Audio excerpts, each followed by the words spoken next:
एक बयान ने राहुल गांधी को इतनी मुसीबत में डाला है कि वे इससे उबर नहीं पा रहे हैं। अभी कुछ दिन पहले हमने सुना था कि राहुल गांधी पर FIR हुई है एक बयान के कारण। अब मैं आपको बता दूं कि एक और उसी बयान को लेकर के FIR हो गई है ओडिशा के झारसुगुड़ा थाने में। किन धाराओं में हुई है? 152 और 197 AD के तहत राहुल गांधी पर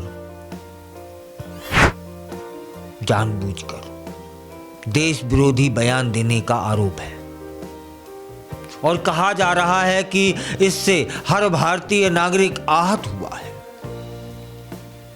और यह जो FIR है ना, वह भारतीय जनता पार्टी के नेताओं ने कराई है।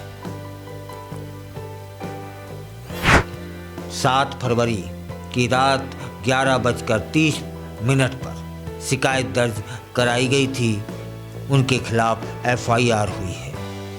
7 फरवरी को रात के 11:30 पर सरबहाल निवासी एक हैं, 42 साल उनकी उम्र है, राम हरि पुजारी उनका नाम है, ने शिकायत में लिखाई है।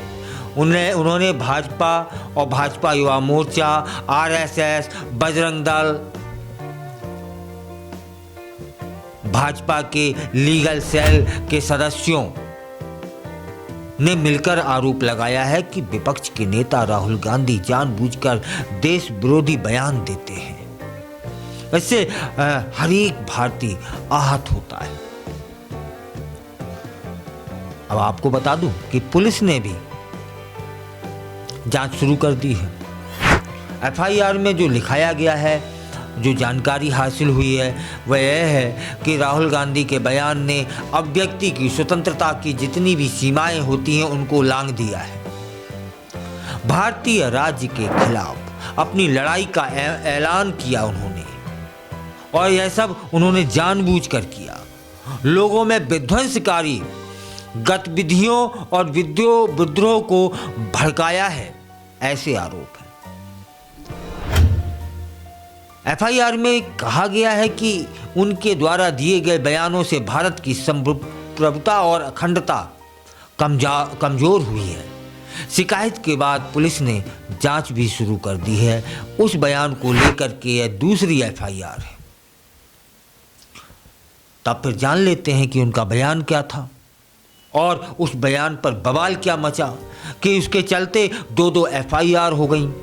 अब उन FIR का सामना वे कैसे करेंगे, कानून का सामना कैसे करेंगे, ये तो राहुल गांधी ही जाने। 15 जनवरी की बात है, दिल्ली के कोटला रोड पर नया उनका जो कांग्रेस पार्टी का जो भवन था, उसका लोकार्पण हो रहा था। उद्घाटन के समय राहुल गांधी उत्साह में थे, उमंग में थे, उन्हें समझ ही नहीं आ रहा था वो क्या बोल रहे हैं। उन्होंने PC अटेंड की। तब ये कहते हैं कि RSS की विचारधारा की तरह हमारी विचारधारा भी हजारों साल पुरानी है और यह हजारों सालों से RSS की विचारधारा से लड़ रही है। मतलब कांग्रेसी विचारधारा RSS की विचारधारा से हजारों सालों से लड़ाई करती चली आ रही है। यह मत था, यह उनका सोच था। और यह भी कहा कि यह मत सोचिए कि हम निष्पक्ष लड़ाई लड़ रहे हैं, इसमें कोई निष्पक्षता नहीं है।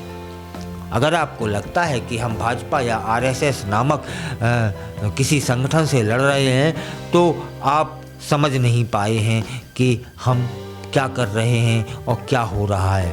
भाजपा और RSS ने हमारे देश की हर संस्था पर कब्जा कर लिया है।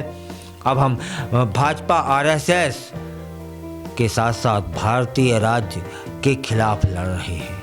यह था वह बयान, जिसके बयान के चलते उनकी किरकिरी भी हुई, उन्हें आलोचनाओं का सामना भी करना पड़ा और अब 2 FIRों का सामना उन्हें करना